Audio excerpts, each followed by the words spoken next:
ఆడపిల్లను కన్న తండ్రి నిజంగా అదృష్టవంతుడే. ఓర్పు సహనం కలిగిన వ్యక్తులకు మాత్రమే భగవంతుడు ఆడపిల్లని ఇస్తాడు. ఎందుకంటే ఆది పరాశక్తిని సాకడం సామాన్య సాధ్యం కాదు. ఇద్దరు తల్లులకు ముద్దు బిడ్డ అవుతాడు ఆ అదృష్టవంతుడే.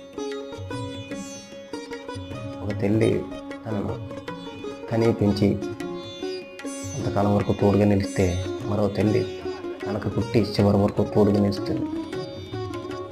అటువంటి తల్లిని అరాచకాలు కట్టుబాటులోని బంధించి ఉంచకండి. స్వేచ్ఛగా సంతోషంగా తన తండ్రి యొక్క గుండె చప్పుని వింటూ పెరగనేయండి. అటువంటి వాతావరణంలో పెరిగిన ప్రతి ఆడపిల్ల తనపై జరిగే దురాచారాల నుండి పూర్తిగా రక్షింపబడుతుంది.